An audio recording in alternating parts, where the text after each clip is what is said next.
সকাল হয়ে গেছে তো, দেখি মোবাইলটা খুলে কে কি পাঠালো। সকালবেলা উঠেই মোবাইল আর মোবাইল শিখেছে শুধু। আরে শুধু মোবাইলটা ধরছি কে কি পাঠিয়েছে সেটাই দেখার জন্য। সকালবেলা উঠেই শুরু হয়েছে। ঠিক আছে ঠিক আছে, যা এবার গিয়ে মুখটা ধুয়ে নে। 5 মিনিটের মধ্যে মুখটা যদি না ধুতে পারিস তাহলে আর সকালে তোর টিফিন হবে না।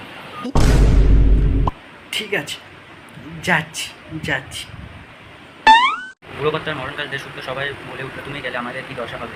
শুনে তারও মনে দুঃখ করে ভাবলো, আমি গেলে এদের ঠান্ডা লাগবে কেন। তা বলে মরণ তো এবার জো নেই তো। আরে কে কি পাঠালো, একবার মোবাইলটা খুলে দেখ।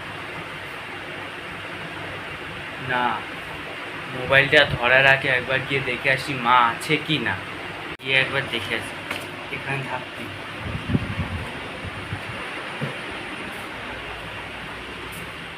যাক, এইদিকেও মানে আর রান্নাঘরেও মানে।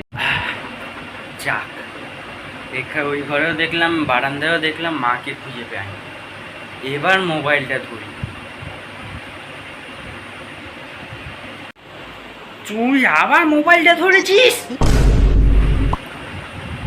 আরে আমি এক্ষুনি তোমাকে বাইরে গিয়ে দেখে আসলাম তুমি নেই, তুমি আবার এক্ষুনি কোথা দিয়ে চলে এলে।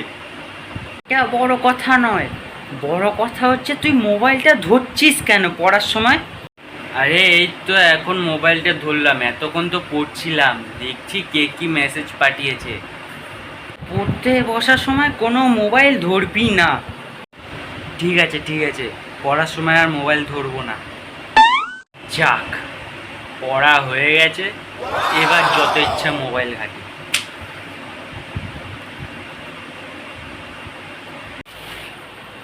তুই আবার মোবাইল ধরেছিস? তোকে বলে গেলাম না তুই মোবাইল ধরবি না। আচ্ছা, আমি জানতে চাই, আমি যখনই মোবাইলটা ধরি তখনই তুমি এসে যাও, কি করে বলো তো? তোমার মধ্যে কি কোনো সেন্সার লাগানো আছে? রান্নাঘর থেকে কি বেলনিটা আনতে হবে? আরে আমি মজা করছিলাম, তোমার বেলনির চাকিটা আনতে হবে না, ওটা রান্নাঘরেই থাক। আর তুমি এখানে দাঁড়ো দাঁড়ো, তোমার যা বলার তুমি বলো।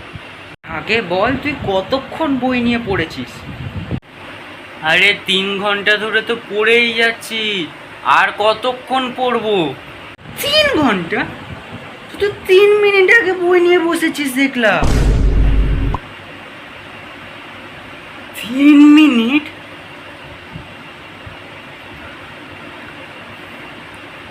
আচ্ছা বলো তো, আমি মোবাইল কতক্ষণ ধরে ঘাঁটছি? 3 মিনিট আগে তুই বই নিয়ে বসেছিস, আর 3 ঘন্টা ধরে তো তুই মোবাইলই ঘেঁটে যাচ্ছিস। আমার হাতে ব্যথা করছে। खत्म। Bye bye, tata, goodbye, गया।